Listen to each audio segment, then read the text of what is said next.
there is quite a powerful story here when you going back to something that was alluded to a moment ago, or mentioned a moment ago, that Tesla is in a uniquely strong strategic position, because we're the only ones making cars that technically we could sell for zero profit for now, and then yield actually tremendous economics in the future, but no, through autonomy.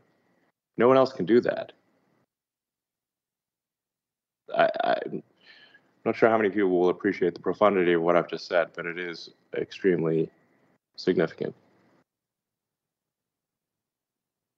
Thank you. Let's go to Adam Jonas from Morgan Stanley.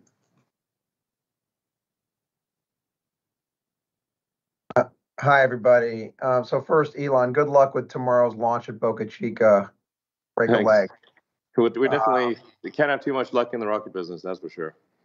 That's incredible. So now that you've gotten to know the Twitter architecture kind of intimately over the past 6 months, what can you tell Tesla stakeholders about how an X.com or super app could be potentially accelerative to Tesla's business model? Well, I don't know. I guess it could make it potentially make it easier to buy cars. But we are straying somewhat off topic here because this is okay. Tesla. All right. Do I think there's some benefit? I think probably there's some benefit. Yeah, sure. I get it, Elon.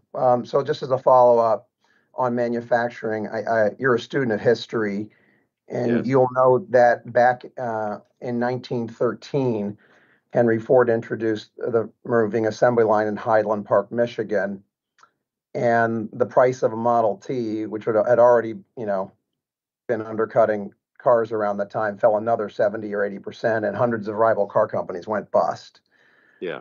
I'm wondering if history is repeating itself here, Elon, and that the recent pattern of cuts with you is way ahead of the cost curve compared to competition, or is this? It seems like it's a calculated strategy, not just in reaction to competition or changing supply demand in the market, but could we catalyze some Darwinian forces in the EV market? Well, I mean, we're not trying to say take pricing actions in order to be deliberately undermine competitors or anything like that. We really don't think about competitors that much. We just look at, do people like our cars? How can we make the product better? Can they afford our cars? The sort of the things like improving service and whatnot. But like I said, we do have this unique strategic advantage that we're making a car that if autonomy pans out, and we think it will, where that asset is actually will be worth a hell of a lot more in the future than it is now. So it is technically possible to sell it at zero profit, but still have the net present value of future cash flows associated with that asset be very significant. Yeah.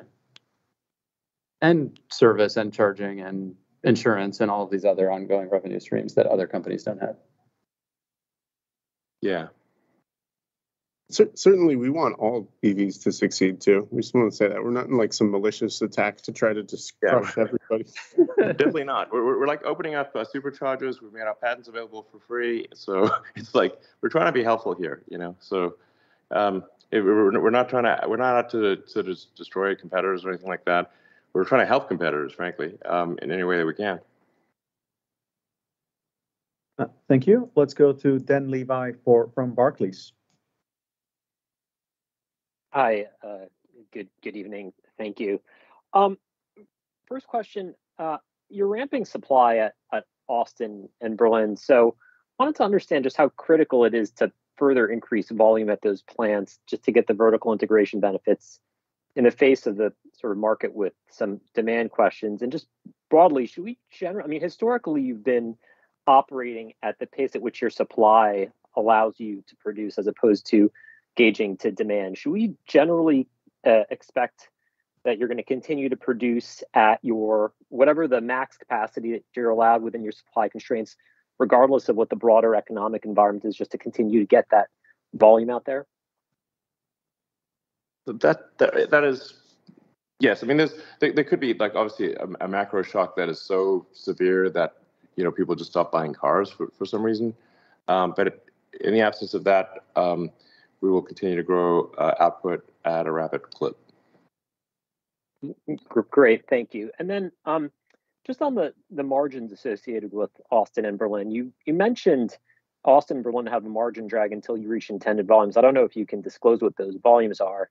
Then maybe you could just remind us of what the margin profile of Austin and Berlin will look like versus Shanghai once you get the vertical integration benefits in place.